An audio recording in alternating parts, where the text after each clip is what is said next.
You're listening to Hal Sparks' radio program, Mega Worldwide. I thought there was going to be like a new one every break. I was so excited. You want more, Hal? We'll give you more. Hal Sparks radio program, Mega Worldwide on Chicago's Progressive Talk, WCPT 820. Hoo-yah! One of the biggest parts of, the unsung parts of the Biden presidency right now is judges.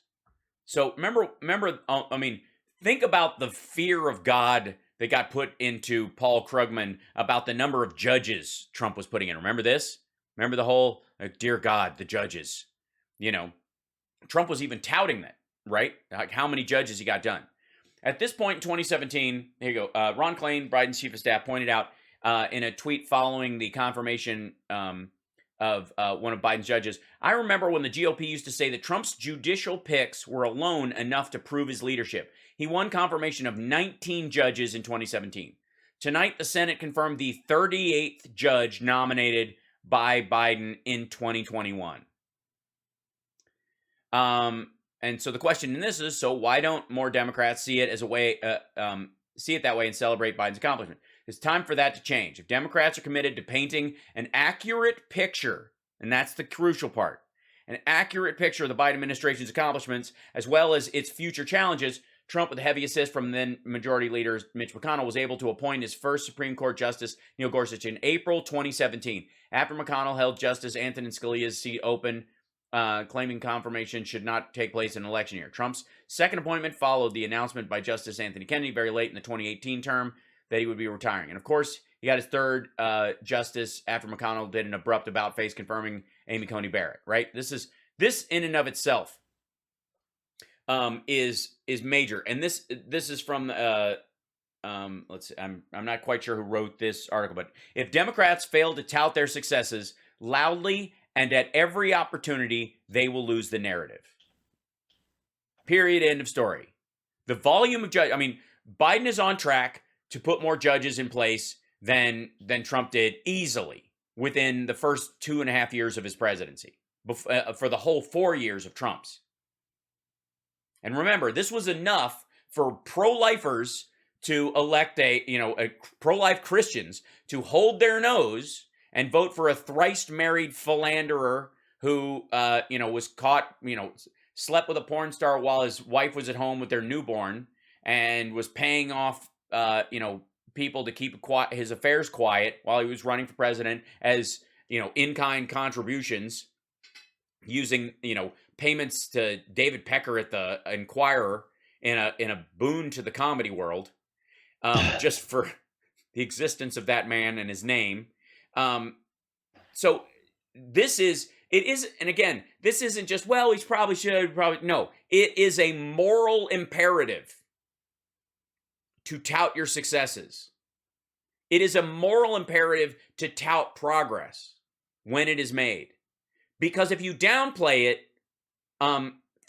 you not only give, the other side a lot of leeway to start, laying down this ridiculous, we rebuilt the military, the cupboards were bare, that whole nonsense that he rolls out every time, that his little weird verbal tick that he starts rolling into that segment of stuff, like some pre-dementia old dude at a bar who just, if you say Wednesday, you go, I remember the big game was on a Wednesday night. I was lined up against them. We were down 2 points, I think the Adams Family is on, and their daughter named Wednesday. I remember a big game was on Wednesday and we were down 2 points. Like Trump does it like that.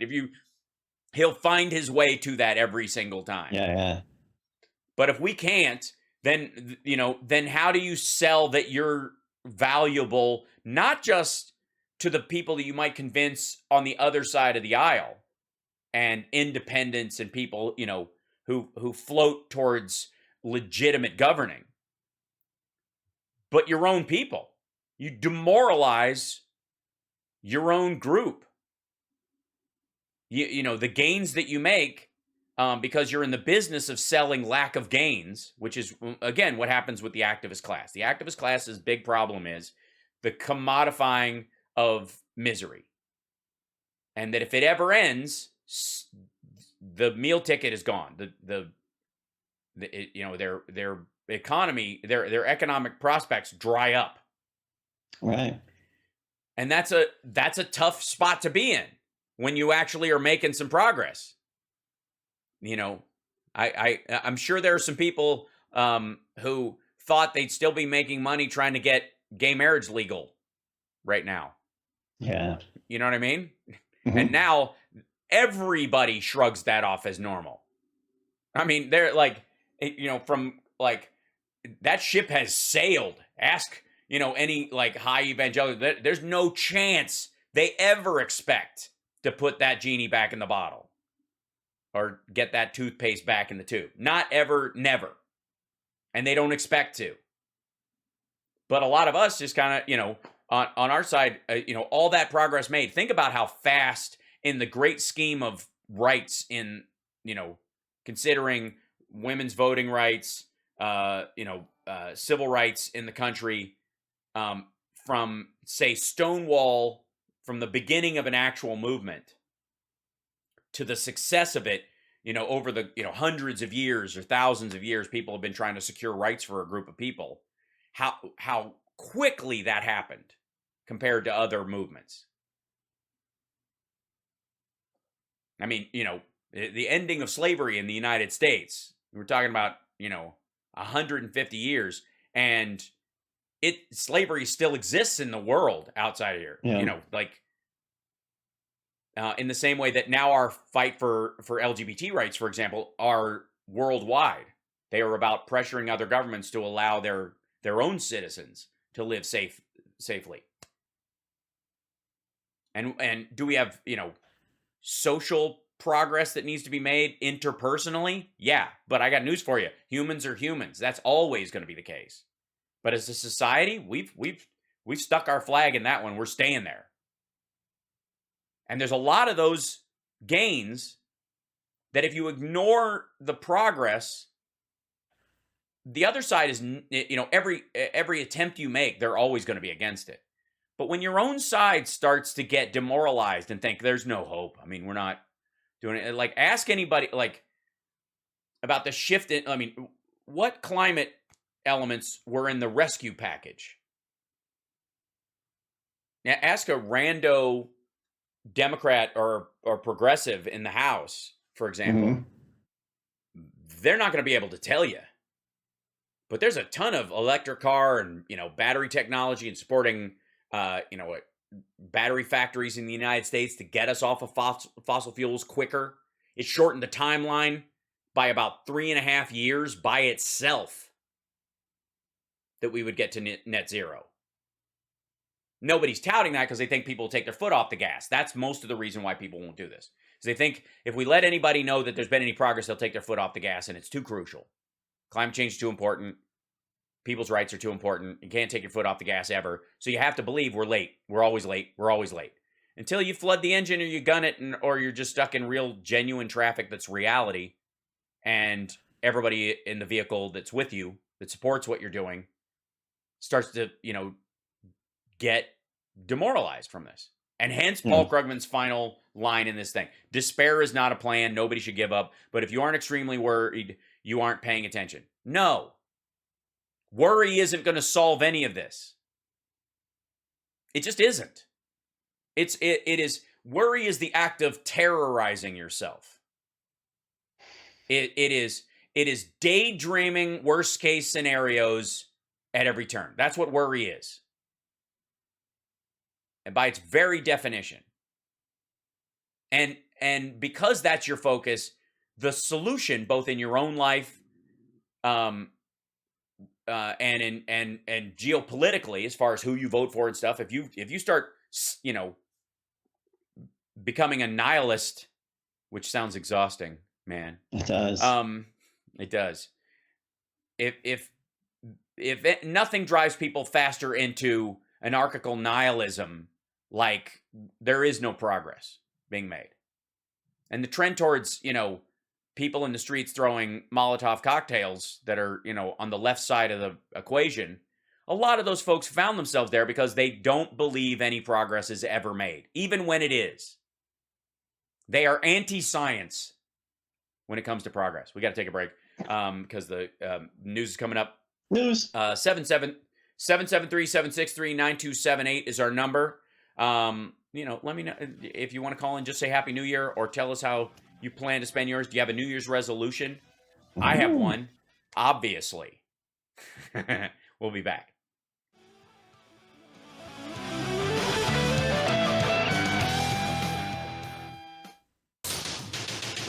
You're listening to the Hal Sparks radio program, Mega Worldwide. I've had people walk out of me before, but not when I was being so charming. Video streaming at halsparks.com. I don't care for you or for the putrid sludge you're troweling out. Plus face little pimp stick. True progressive talk. Might be a good time for you guys to give up. Welcome back. So we were looking during the break at one of the big accomplishments around judges, of course, that the Biden administration has already made, not to mention the rescue package and the biggest infrastructure package that I would argue in the same way that the highway bill was pivotal in turning America into a superpower more than almost any single act of government. The broadband initiative in the current infrastructure bill will do the exact same thing in the information age for Americans across the board. And there's going to be a lot of people, a lot of homeschoolers, very excited about the quality of internet they're going to have out in the middle of the sticks because the Biden administration said, I don't care if you voted for me or not, you're an American and you deserve the same quality of access to the internet as anybody else that lives in a big city. Will they give them credit for it? No. But that will be their petty response. That's all on them. We don't have to care about that. It just gives us something nice and hypocritical to point to over time. But one of the points in this article was that Biden has put forward so far more diverse racially, by gender, and legal experience than were Trump's picks, which is no surprise, by the way, who are overwhelmingly white and male, but they include public defenders, civil rights lawyers, and attorneys for organized labor, along with more typical mix of prosecutors and big law firm members. I don't see any, let's see, the outgoing president of Liberal Alliance for Justice. Like, the activist class is always going to find, like, well, I guess. But in reality, the amount of pride us regular voters can have in what Biden is doing as far as his nominations and it being representative of the American public and the people working in the United States, the qualified judges that exist in our country getting a chance to move up the ladder because they are qualified but may have been overlooked previously. This is a beautiful thing. It just is. By the way, does it automatically mean that because these people are diverse or people of color or diverse by gender and other things that they're automatically going to be quote unquote weak on crime, for example, or let people get away with murder, as it were? No. There's actually, statistically speaking, a chance that they would be harder on some defendants because of their racial and gender diversity. That women judges don't let women get away with stuff the way some men judges do because of their perception that women are somehow, old school judges sometimes view women as the weaker sex, and therefore if there's two people standing there for murdering the same person, the woman of the two will get 6 years less on her sentence than the guy. Now, again, that has a lot to do with, the concept of biological strength, and that a man and a woman put in jail at the same time, the guy will have 6 years more of stabby life after he gets out of jail than the woman will because of osteoporosis and how men age versus women age. That said, it doesn't affect the victim or the victim's family or the sense of justice. It's like, well, we can let you out because you're probably too weak to stab anybody anymore. It's not a great reason to release people if they've murdered someone who will never get paroled from a cemetery. No one ever gets paroled from the cemetery. Yes, right. Yeah, you You look at like I don't think run a lap real quick. Nah, you can get away from her. Out you go. So just because these people are diverse does not mean that they'll somehow be biased towards their own group. And the people that have that perception probably expect some sort of bias from their judges towards their own group. That's why we put these white judges in there, so that we let let us go, right? If that's your opinion of how people operate, that's probably how you operate or what you're expecting, right? Mm-hmm. So anyways, what I'm saying overall is that this alone, just the number of judges in the first, 11 months of the Biden administration are a ginormous win. And there's a lot to look forward to in them continuing to do this, putting sensible, tough, intelligent, qualified people who may have been overlooked before because of their skin color or the fact that they were a woman in most cases.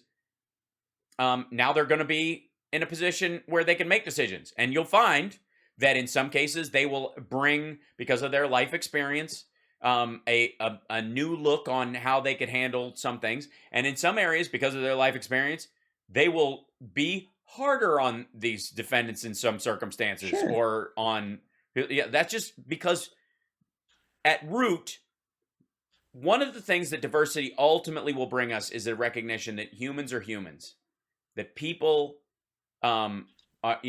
we don't make group decisions. And that even people from the same technical background can have extraordinarily divergent belief systems, ideas. And if you don't believe me, ask Oprah or Candace Owens the same question, in general. So I'm starting off my year by giving the Biden administration a ridiculous amount of credit for the wonderful wins that they've had this year and that we all voted for. Yep. We did. I voted for a more diverse bench. I voted for a more diverse cabinet. I voted for an infrastructure bill that actually get passed instead of a never-ending infrastructure week. I voted for somebody who isn't a bully. And one of the other things I voted for was treating allies like allies and not treating dictators like friends. I understand the practicality of, in geopolitics and the dangerous world we live in, that sometimes you have to sit across the table from someone that because you've seen the video, personally sprayed poison in someone's face so that they could get in the position that they're in today.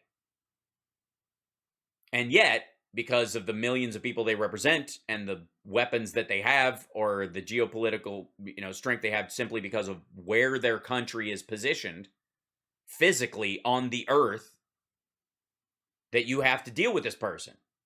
That's understandable. But the illusion that somehow, like Trump's whole love letters with Kim Jong-un is just, I don't know that we really recognize the lunacy and the psychosis of even talking like that about someone like him, right? Just gross. So I, hold on, I'm going to move you over a little bit, Johnny Million, because you're listing to port. Oh my goodness. Sorry, I crossed my legs. That happens. I've heard of that happening. Yep. I can fix it though. I can move you over and solve that problem. Thank you. It's what I do. You could just relax. There you go. So, dealing with people who are awful. Ask a prosecutor has had to offer a deal to a murderer because they want to find the other bodies so that people can bury their loved ones. Right. Like imagine what it takes to do that once much less dozens of times over your career. Yeah, that's real. To stare straight into the face of someone you know tortured and murdered someone, multiple someones, and having to go, all right, I'll give you less time if you just, or I won't kill you, in this case, like a capital, punishment, Right. life in prison versus capital punishment. Simply so that you can, so that the victims can have some sense of closure, some sense of just the ability to reclaim the that kind of stuff is real. Happens all the time, every day, not just in this country, worldwide. German prosecutors, British prosecutors, Swedish prosecutors have to deal with this stuff. They deal with it all the time, as do people in the States and all this. And you want someone who can make that decision, whose values you can count on, who isn't in the back of their head going, well, the person they killed probably had it coming, and if I let them out, they might have killed somebody else like that. So maybe it's, the soft racism of releasing murderers back into a community that you know that they will kill. That kind of madness. And so having sensible people who care about, the people they live amongst is incredibly valuable. Somebody in the chat room just said, and we got to take a break, but somebody in the chat room just said governments aren't supposed to profit. First of all, governments don't run a cash profit, but governments absolutely do have a profit. The profit is measurable, and it is more important than it is priceless. It is effectively a priceless profit, and that is the longevity, the level of education, and the quality of life of the people who live in that country or that society under the government. That's the only measurable point. Raising the lifespan of every single member of that country and improving the quality of life of those people and providing them with a situation where they can be as educated as they want to be in their life. Mm-hmm. Basically, guided freedom.